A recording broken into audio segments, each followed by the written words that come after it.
Hello बच्चों, तो कैसे हैं आप सब। आशा है कि आप सब बहुत अच्छे होंगे और अपनी तैयारी कर रहे होंगे। आज की जो हमारी क्लास होने वाली है, जो आपकी तैयारी को शानदार बेहतरीन तरीके से करने वाली है, वो क्लास आपकी पॉलिटी की। इसमें हम करने वाले हैं पॉलिटी के शानदार 50% जो आपके एग्जाम में यहाँ से प्रश्न देखने को मिलेंगे। तो आज की क्लास शानदार बेहतरीन होने वाली है और वो प्रश्न हम इस क्लास में करने वाले हैं जो आपकी परीक्षा में लगभग प्रश्न इसी प्रकार से पूछे जाएंगे। सभी प्रश्न आपके लिए इंपॉर्टेंट है, तो लास्ट तक वीडियो को देखना है। उसके बाद आपको चेक करना कि मैं कहां हूं, मैंने किस टॉपिक को छोड़ा है, कितना पढ़ा है, कितना मुझे और पढ़ना है, इन सब चीजों का यहां पर आपको ध्यान रखना है। तो चलिए शुरुआत करते बिना टाइम वेस्ट के। पहला हमारा जो प्रश्न है वो देखिए आपके सामने है कि संविधान का कौन सा अनुच्छेद न्यायपालिका को कार्यपालिका से अलग करता है। जितने भी महत्वपूर्ण आर्टिकल है और जो एसएससी के विभिन्न एग्जामों में पूछे गए हैं वो सभी हम इस वीडियो में कवर करने वाले हैं। साथ ही कुछ अनुसूचियों के बारे में बात करेंगे, संविधान के भाग के बारे में बात करेंगे। तो इस प्रश्न का आपको आंसर देना है कि संविधान का कौन सा अनुच्छेद न्यायपालिका को कार्यपालिका से अलग करता है। तो कौन सा आर्टिकल है? आर्टिकल 50। ऑप्शन बी यहां पर क्या होगा बच्चों? सही होगा। कौन सा? अनुच्छेद 50 क्या कहता है हमारे संविधान का? वो कहता है कि जो न्यायपालिका है वो कार्यपालिका से पृथक है, या फिर जो आर्टिकल 50 है वो न्यायपालिका को कार्यपालिका से क्या करता है? पृथक करता है। ठीक है, यहां पर पॉइंट समझ में आ गया। अब इसी के साथ आपको अनुच्छेद 143 दिख रहा होगा, 143। ठीक है, इसका मतलब आप समझ रहे हो ना, आर्टिकल 143। इसको ध्यान रखना, अच्छे से इंपॉर्टेंट आर्टिकल है। अब इसको मैं आपको बता दूं कि 143 के तहत जो राष्ट्रपति है वो सुप्रीम कोर्ट से परामर्श ले सकता है। 143 मतलब सुप्रीम कोर्ट से परामर्श कौन ले सकता है? राष्ट्रपति ले सकता है। किस आर्टिकल के तहत? आर्टिकल 143 के तहत। तो ध्यान रखना, कुछ महत्वपूर्ण बातों पर सलाह ले सकता है।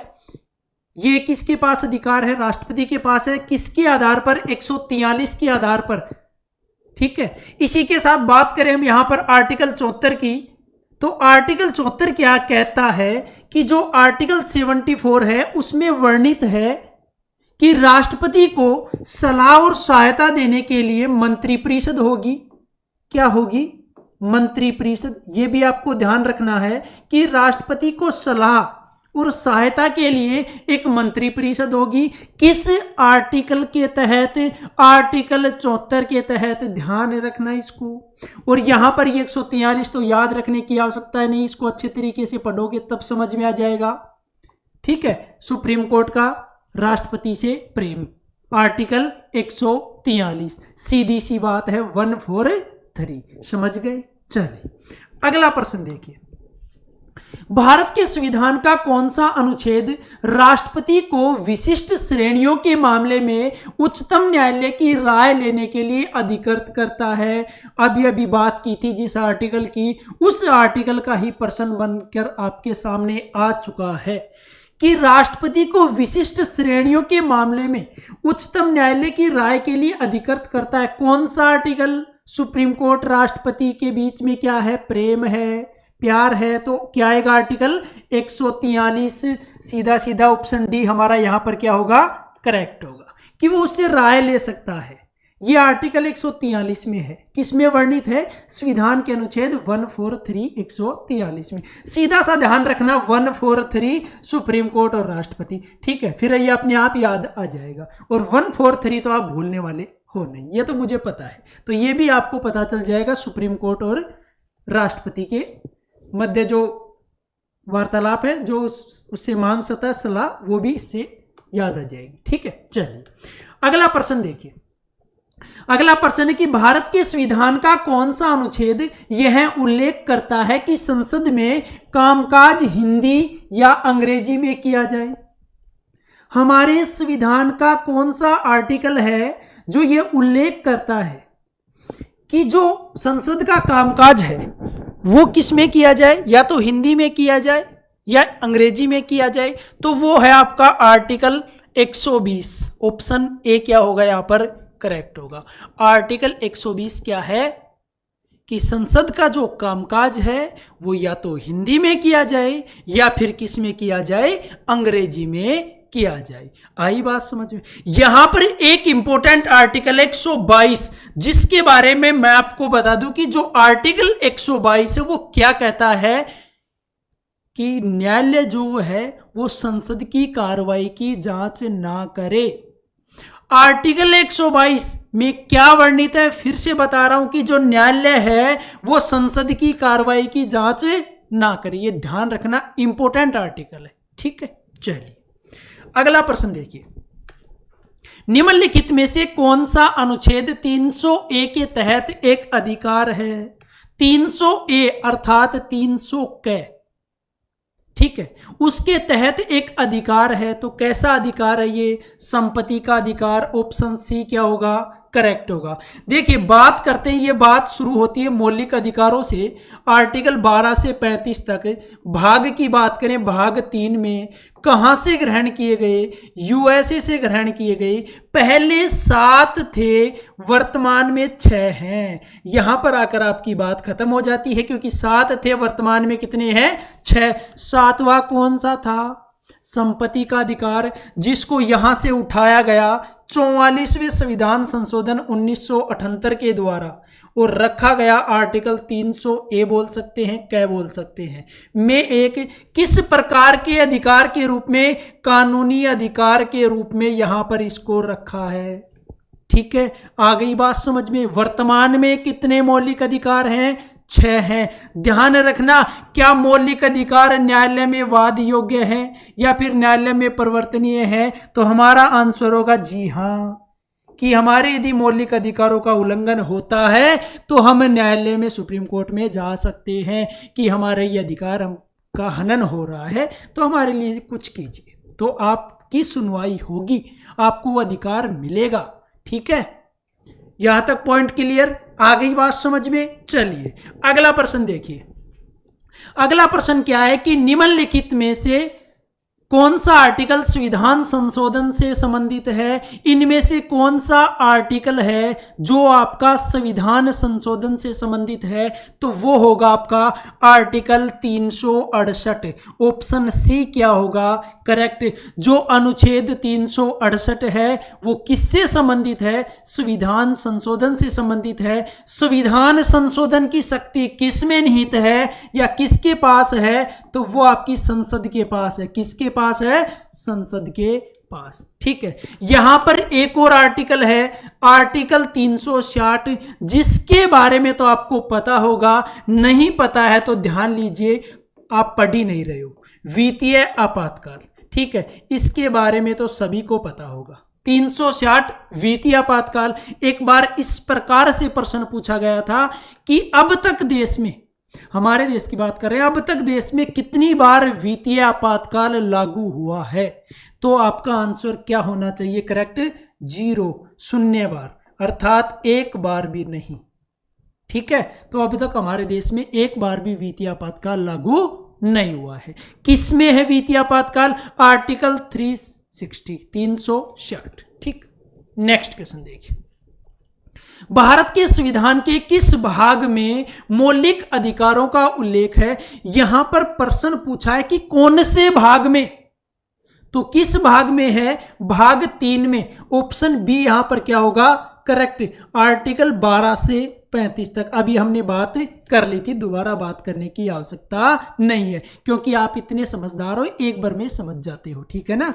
अब देखिए, इसके बाद यहां पर ऑप्शन ए में दिख रहा है भाग 4। भाग 4 में क्या आपके? डीपीएसपी, नीति निदेशक तत्व है। आर्टिकल की बात करें 36 से 51 तक है। आर्टिकल कहां पर है? 36 से 51 तक भाग 4 में। कहां से ग्रहण किए गए थे? आयरलैंड से।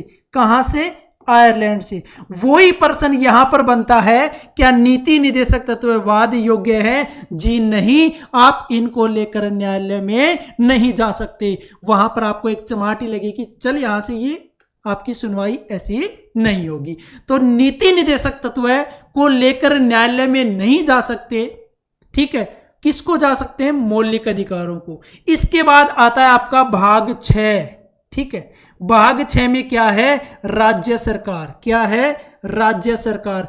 आर्टिकल की बात करें तो यहां पर देखिए 36 से 51 किस में है, भाग 4 में। भाग 5 किसका है, संघ सरकार का। 52 से 151 है, ठीक है। और यहां पर 152 से 237 है, 237। पॉइंट क्लियर, आ गई बात समझ में। भाग 4 के बारे में बात की। भाग 5 कौन सा है, संघ सरकार। आर्टिकल 52 से 151 और यहां पर 6 दिख रहा है आपका, तो जिसमें है राज्य सरकार 152 से 237, ठीक है। इसी के साथ एक और ध्यान रखना, हमारे संविधान का जो भाग 7 है ना, वो निश्चित हो चुका है। क्या हो चुका है, निश्चित अर्थात समाप्त हो चुका है। और भाग 8 के बारे में बात करें तो भाग 8 में क्या है, केंद्र शासित प्रदेश। क्या है, केंद्र शासित प्रदेश, जो कि आपके आर्टिकल 239 से 242 तक है, ठीक है। संघ शासित प्रदेश बोल सकते हैं, केंद्र शासित प्रदेश बोल सकते हैं, जो कि आप भाग 8 में आर्टिकल 239 से 242 तक है। Clear point. चलिए अगला प्रश्न देखिए, मौलिक कर्तव्य भारत के संविधान के किस अनुच्छेद में निहित है। मौलिक कर्तव्य, फंडामेंटल ड्यूटीज के बारे में हम यहां पर बात कर रहे हैं, जो कि आपके संविधान के भाग 4 के क में 51 क आर्टिकल में है। तो यहां पर 51 क या 51 किस में है, ऑप्शन बी में है, ठीक है। तो ऑप्शन बी यहां पर क्या होगा, आपका करेक्ट होगा। देखिए यहां पर बात करें मौलिक कर्तव्यों के बारे में, तो सरवण सिंह एक समिति थी, सरवण सिंह समिति, उस समिति ने सिफारिश की थी कि आप मौलिक कर्तव्यों को संविधान में ऐड कीजिए। तो वहां पर 10 ऐड किए गए थे। एक किया गया था 86वें संविधान संशोधन 2002 के द्वारा, ठीक है, 2002 के द्वारा। वो था आपका कि 6 से 14 वर्ष तक के बच्चों को निःशुल्क और अनिवार्य शिक्षा उपलब्ध करवाना। तो वर्तमान में मौलिक कर्तव्य कितने हैं, 11। वही प्रश्न यहां पर बनता है, क्या मौलिक कर्तव्यों को लेकर न्यायालय में जा सकते हैं, जी नहीं जा सकते। सिर्फ ध्यान रखना, मौलिक अधिकारी जो है वो आपके वाद योग्य है, परिवर्तनीय है न्यायालय में, और प्रस्तावना नीति निर्देशक तत्व है, और मौलिक कर्तव्य ये आपके वाद योग्य नहीं है। ये आपको ध्यान रखना है, ठीक है। चलिए अगला प्रश्न देखिए, निम्नलिखित में से किस अनुच्छेद में कहा गया कि राज्य किसी भी नागरिक के खिलाफ केवल धर्म, नस्ल, जाति, लिंग, जन्म स्थान या इनमें से किसी आधार पर भेदभाव नहीं करेगा। ऐसा किस अनुच्छेद में लिखा गया है, तो बताइए किस में लिखा गया है, आर्टिकल 15 में। ऑप्शन ए क्या होगा, करेक्ट होगा, ठीक है। आर्टिकल 15 से कुछ याद आ रहा है कि अभी हमने पढ़ा था 12 से 35, तो किस में आता है ये, मौलिक अधिकारों में। और मौलिक अधिकारों में भी किस में, समानता के अधिकार के अंतर्गत, समानता के अधिकार के अंतर्गत। समानता का अधिकार कहां से कहां तक है, अनुच्छेद 14 से 18 तक है, ठीक है। 15 के बारे में पता लग गया। फिर बात करते हैं आर्टिकल 14 की, कि आर्टिकल 14 में क्या है, विधि के समक्ष समानता। क्या है, विधि के समक्ष समानता है किसमें, आर्टिकल 14 में। 15 में है कि किसी भी प्रकार का भेदभाव न किया जाए, जन्म स्थान, लिंग के आधार पर यह भेदभाव न हो। आर्टिकल 16 की बात करें तो 16 में क्या है, लोक नियोजन के विषय में अवसर की समानता।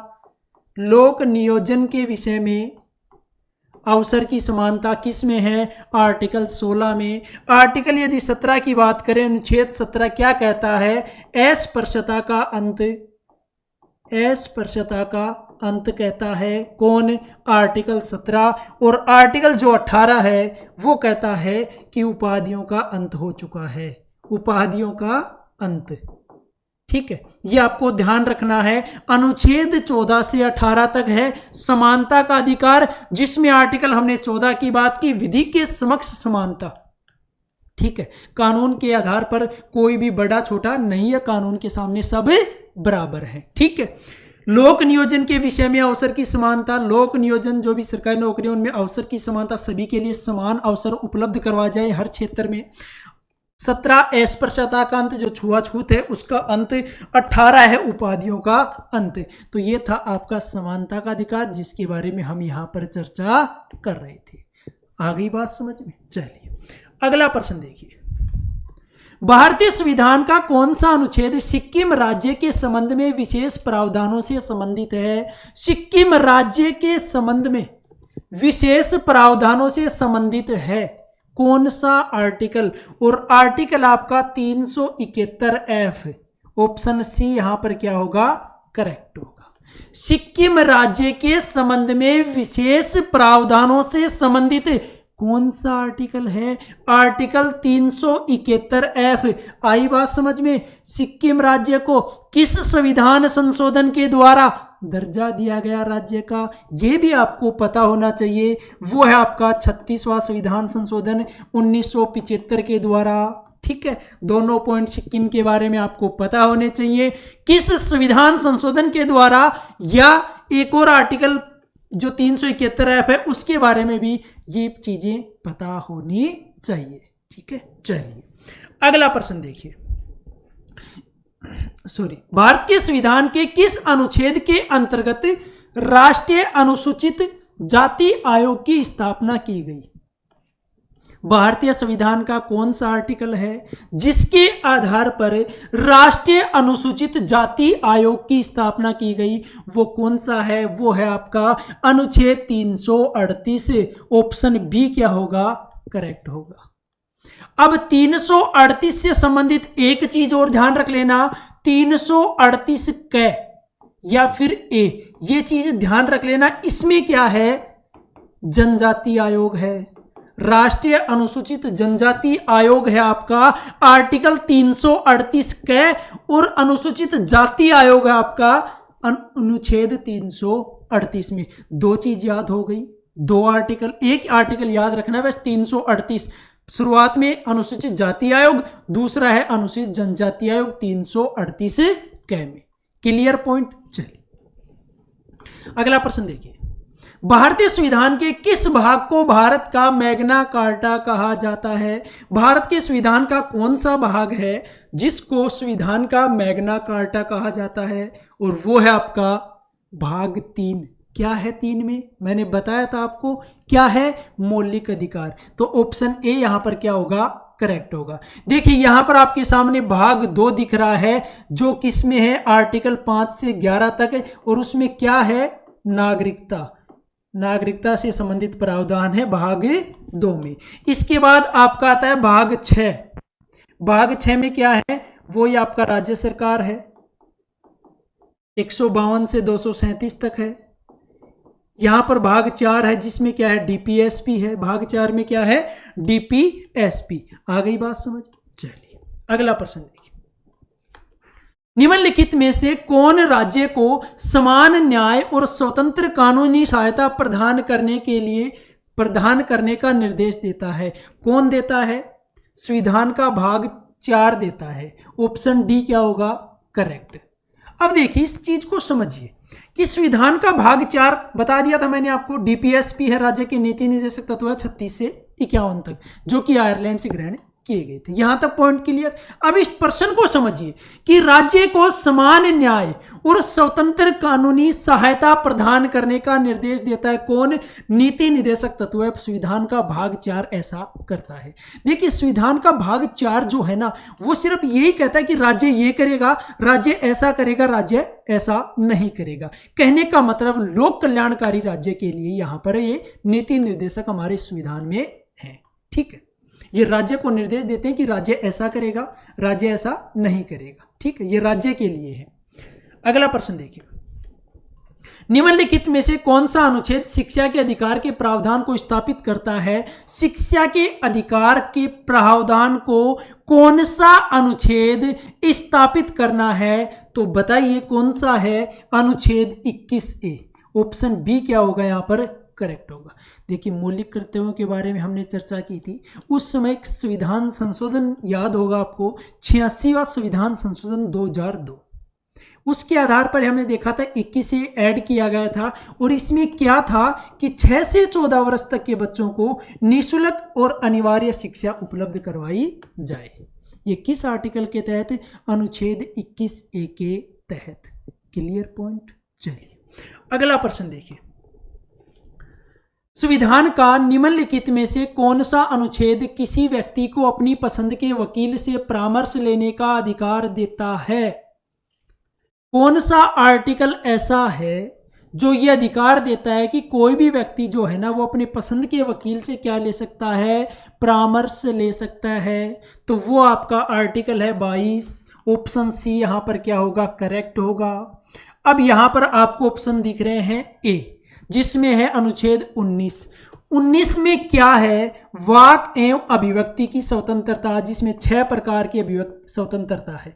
वाक एवं अभिव्यक्ति की स्वतंत्रता किस आर्टिकल के तहत? आर्टिकल 19 के तहत। ठीक है। अनुच्छेद 20 की बात करें तो 20 में क्या है? अपराधों के विरुद्ध दोष सिद्धि के संबंध में संरक्षण। अपराधों के विरुद्ध दोष सिद्धि, ठीक है, अपराधों के विरुद्ध दोष सिद्धि के संबंध में संरक्षण, ये किस आर्टिकल में है? ये आपका आर्टिकल 20 में है। 21 आर्टिकल की बात करें तो इसमें क्या है? प्राण एवं दैहिक स्वतंत्रता का अधिकार। और एक और चीज ध्यान रख लेना, जब आपातकाल लागू होता है तो सिर्फ 2 ही आर्टिकल हैं जिनका निलंबन नहीं होता, आर्टिकल 20 और 21।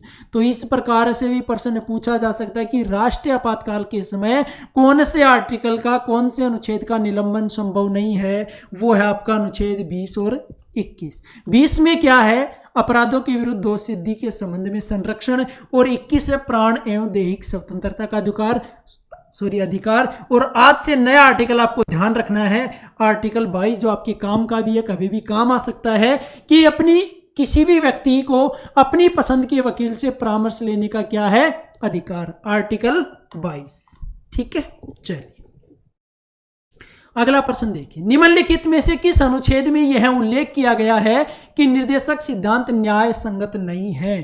कौन से आर्टिकल में ऐसा कहा गया है कि निर्देशक क्या नहीं है? न्याय संगत नहीं है। तो वो कौन से हैं? अनुच्छेद 37। कौन सा है? आर्टिकल 37। ठीक है, ऑप्शन ए यहां पर क्या होगा? करेक्ट होगा।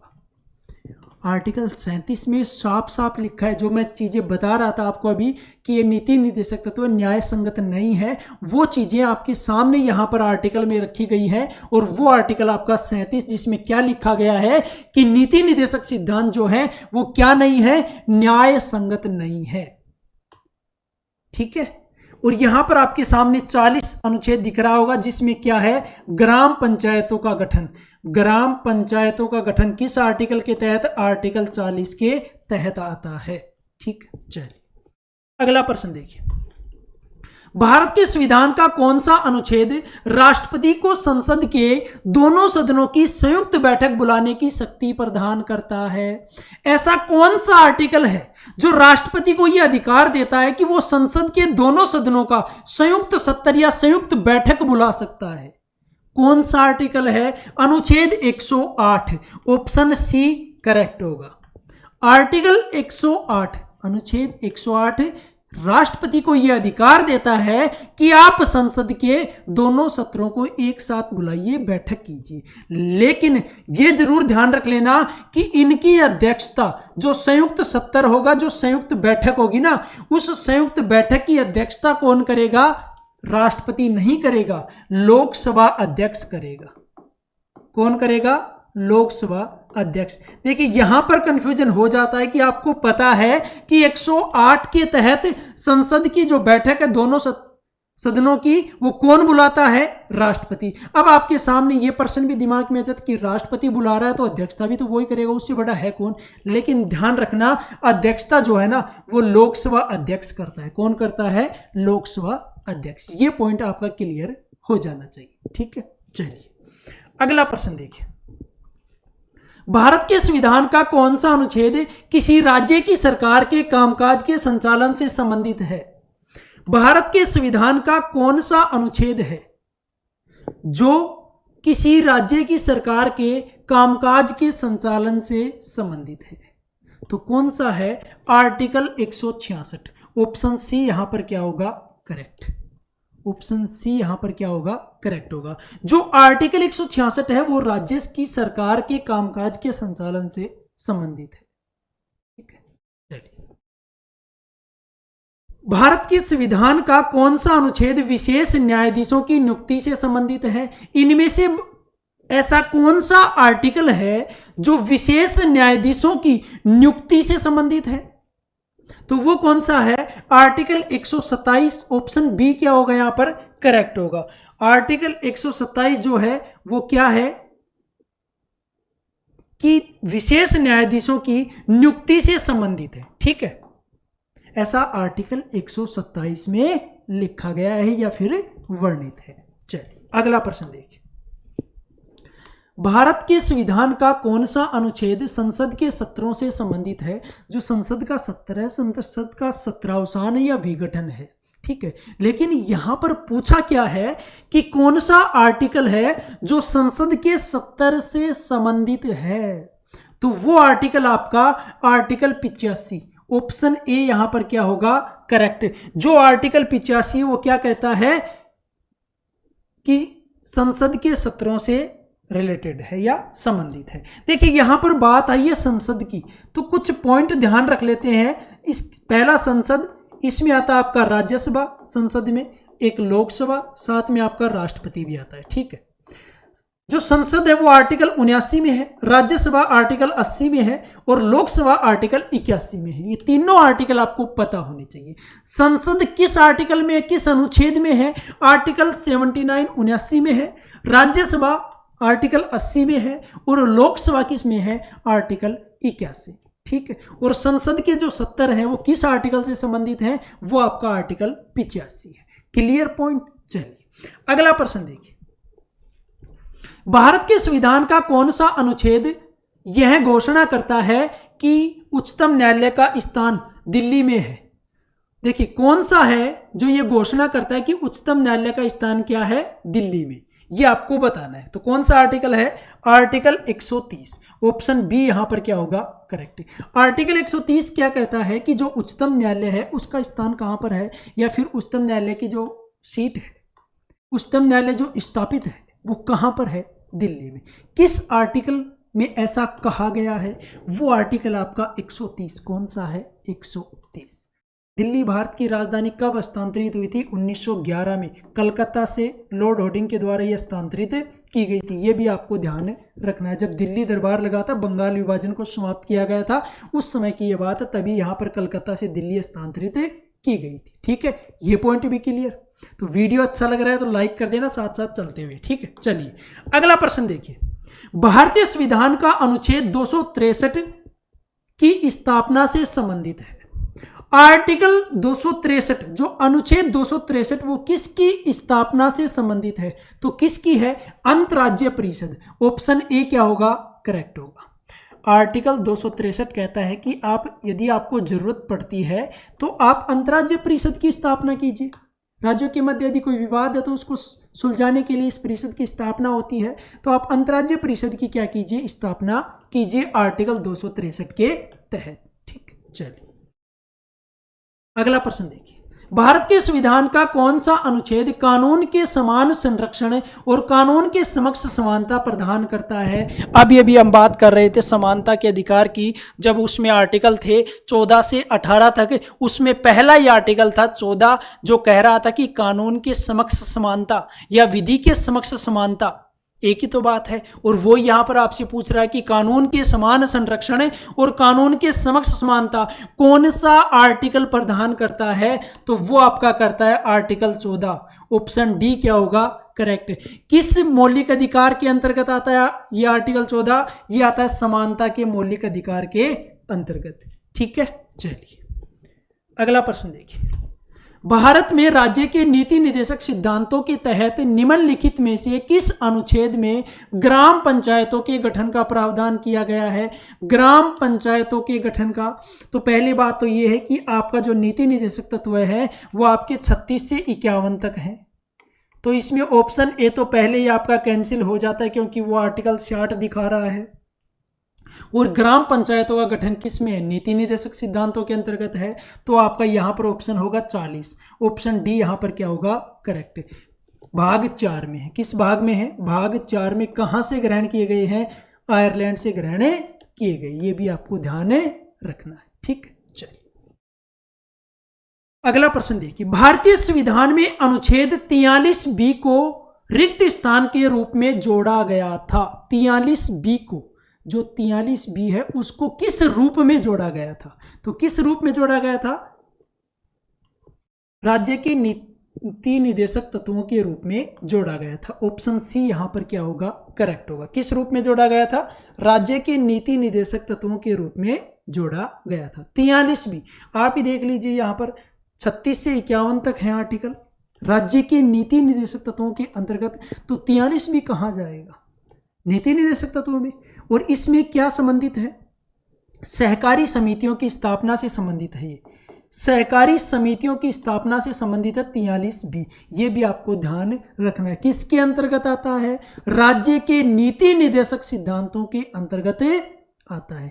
Clear point. चलिए अगला प्रश्न देखिए, भारतीय संविधान की किस अनुसूची में संघ सूची से संबंधित प्रावधान है?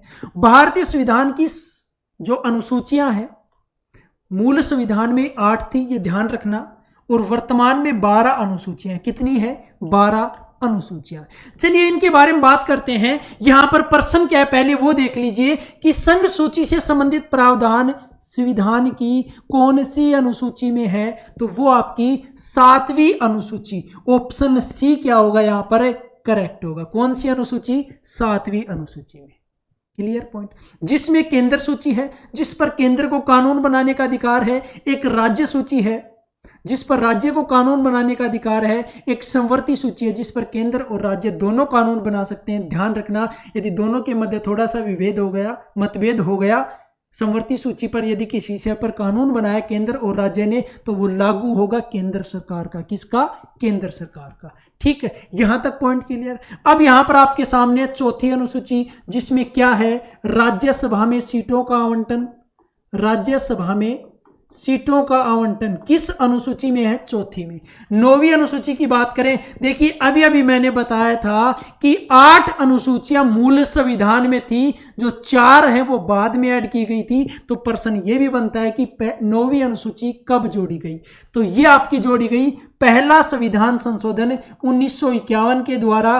किससे संबंधित है? भूमि सुधार कानून से संबंधित है। किससे संबंधित है? भूमि सुधार कानून से संबंधित है आपकी 9वीं अनुसूची।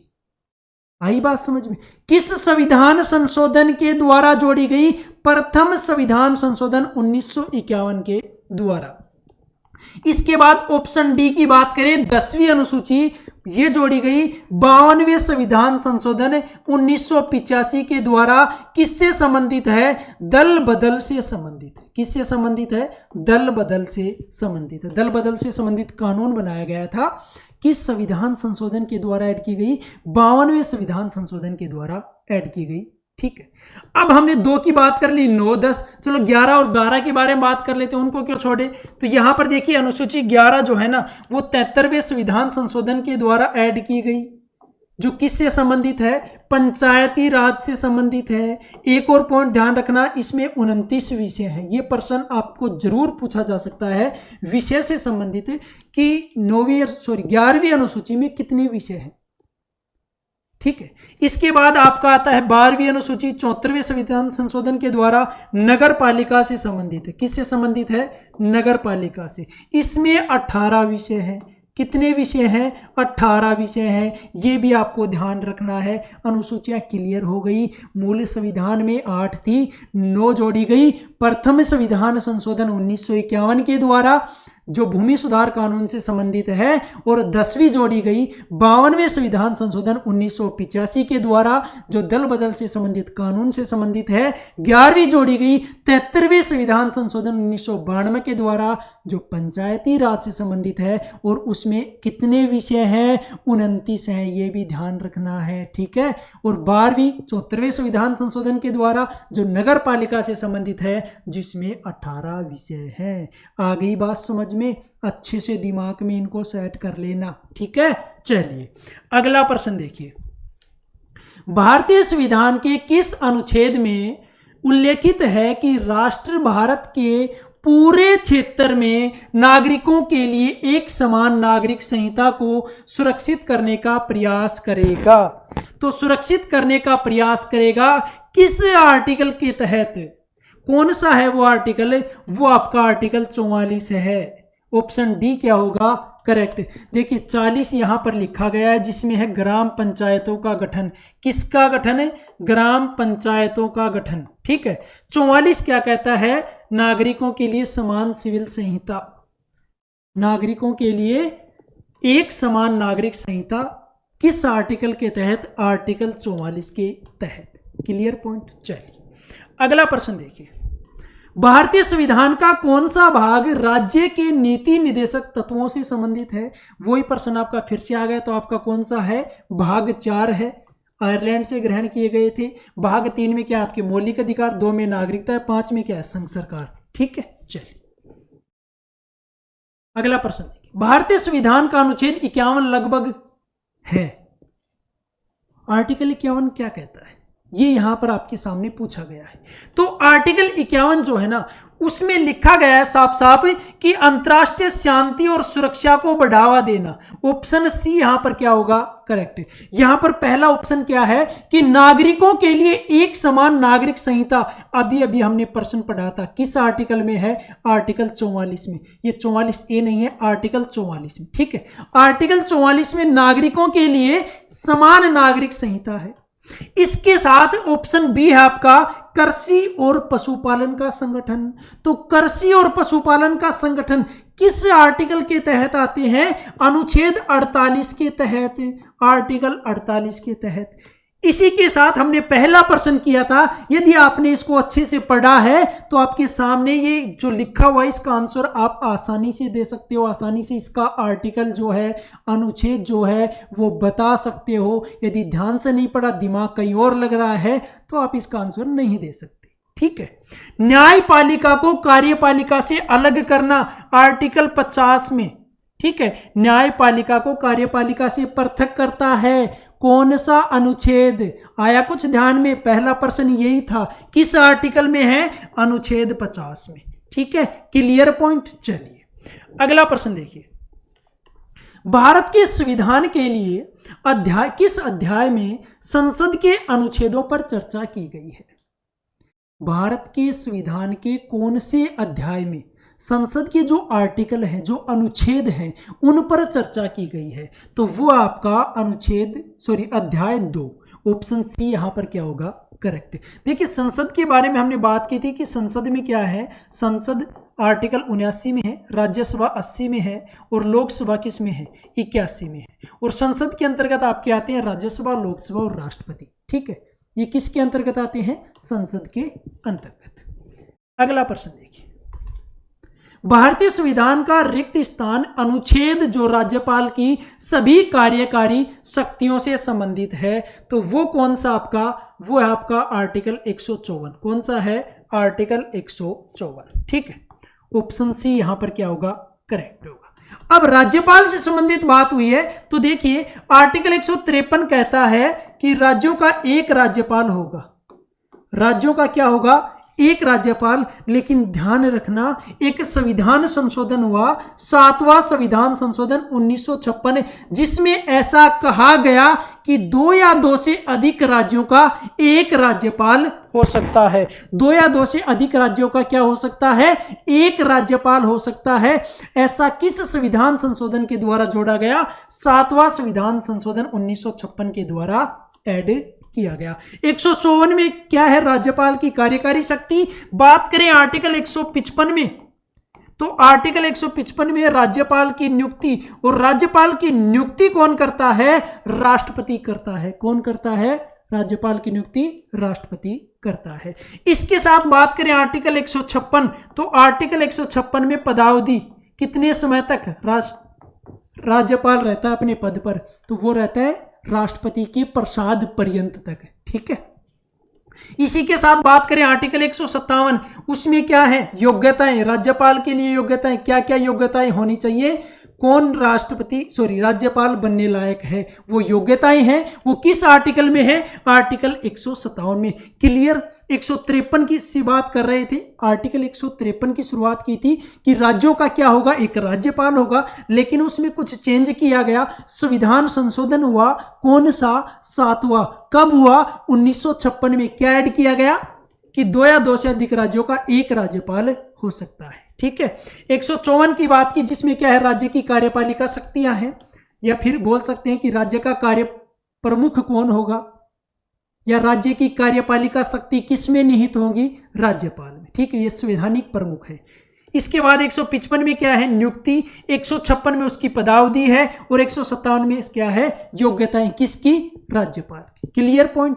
चलिए अगला प्रश्न देखिए, भारतीय संविधान के किस भाग में संघ लोक सेवा आयोग का प्रावधान है। यूपीएससी की हम यहां पर बात कर रहे हैं कि संविधान के कौन से भाग में यूपीएससी का प्रावधान है, वो आपका है भाग 14 में। किसमें है, भाग 14 में। चलो यहां पर तो आपसे भाग पूछ लिया, यदि आपसे आर्टिकल पूछ ले कि यूपीएससी कहां से कहां तक है अनुच्छेदों में, तो वो है आपकी 315 से 323 तक। 315 से 323 तक क्या है आपकी, यूपीएससी है, संघ लोक सेवा आयोग है। भाग कौन सा है, भाग है आपका 14। कौन सा है, 14।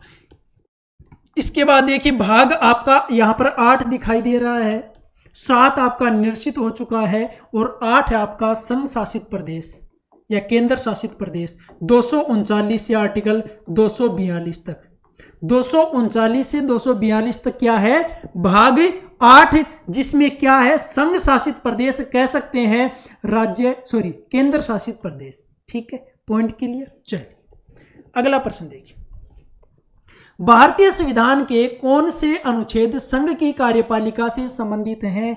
संघ की कार्यपालिका अर्थात केंद्र की कार्यपालिका से संबंधित है। कार्यपालिका से यहां पर पूछा गया है, न कि संघ का पूरा भाग यहां पर है। संघ किस में है, भाग 5 में, आर्टिकल 52 से 151। ठीक है, ये आपको ध्यान रखना है। अब प्रश्न क्या पूछा है कि संघ की कार्यपालिका शक्ति, तो वो है आपकी 52 से 78 तक, अनुच्छेद 52 से 78 तक। ऑप्शन बी क्या होगा, करेक्ट होगा। संघ जो केंद्र सरकार है वो किस भाग में है, भाग 5 में है। ठीक है, आर्टिकल पूछे तो 52 से 151 तक है, लेकिन यहां पर क्या पूछ लिया आपसे कि संघ की कार्यपालिका से संबंधित कौन से अनुच्छेद है, तो वो आपके आर्टिकल है 52 से 78 तक। ठीक है, चलिए अगला प्रश्न देखिए, अनुच्छेद 32 को भारत के संविधान का हृदय और आत्मा किसने कहा था। जो आपका आर्टिकल 32 है उसको संविधान का हृदय और आत्मा किसने कहा था, डॉक्टर भीमराव अंबेडकर ने। ऑप्शन बी यहां पर क्या होगा, करेक्ट होगा। देखिए आर्टिकल 32 एक ध्यान रखना है, एक ध्यान रखना है 226। ठीक है, दोनों इंपोर्टेंट है। आर्टिकल 32 क्या कहता है कि सुप्रीम कोर्ट 5 प्रकार की रीट जारी कर सकता है, और आर्टिकल 226 के तहत हाई कोर्ट जो है वो 5 प्रकार की रीट जारी कर सकता है।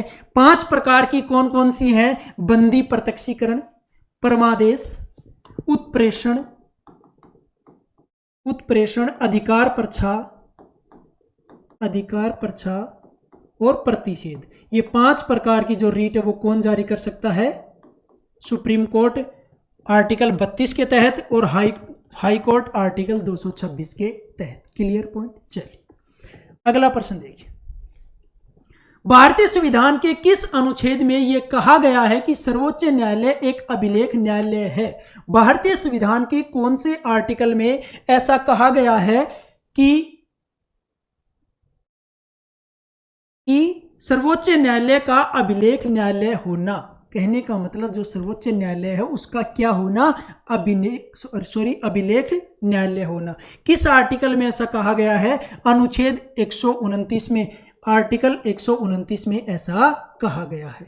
Clear point. चलिए अगला देखिए, संविधान का रिक्त स्थान संविधान की संशोधन प्रक्रिया से संबंधित है। अभी प्रश्न आपके सामने आया था कि संविधान संशोधन की जो प्रक्रिया है ना वो किस आर्टिकल के तहत है, वो है आपकी आर्टिकल 368 के तहत। किसको शक्ति निहित है संविधान संशोधन की, संसद के पास। किसके पास है, संसद के पास। ठीक है, चलिए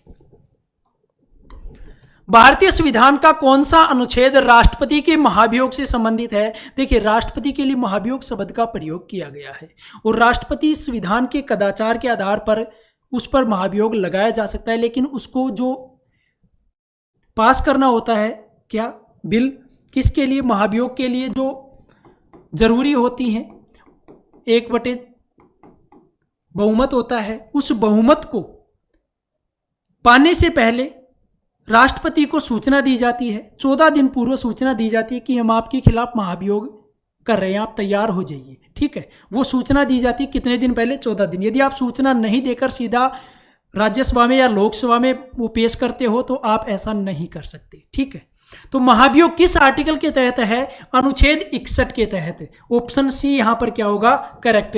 राष्ट्रपति पर जो महाभियोग है वो आर्टिकल 61 के तहत लगाया जा सकता है। चलिए अगला प्रश्न देखिए, भारतीय संविधान का कौन सा भाग राज्य विधानमंडल से संबंधित है? राज्य विधानमंडल से संबंधित भारतीय संविधान का कौन सा भाग है? मतलब राज्य सरकार से संबंधित। देखिए भाग 5 तो हो गया आपका संघ सरकार और भाग 6 हो गया आपका किससे? राज्य से संबंधित। तो यहां पर ऑप्शन बी क्या होगा? यहां पर करेक्ट होगा। आर्टिकल की बात करें तो 152 से 237 तक आर्टिकल है, 152 से 237 तक। ठीक, चलिए भारतीय संविधान का कौन सा अनुच्छेद धन विधेयक की परिभाषा से संबंधित है? धन विधेयक की परिभाषा से संबंधित कौन सा है? आर्टिकल 110। ऑप्शन डी यहां पर क्या होगा? करेक्ट। जो अनुच्छेद 110 है उसमें क्या है?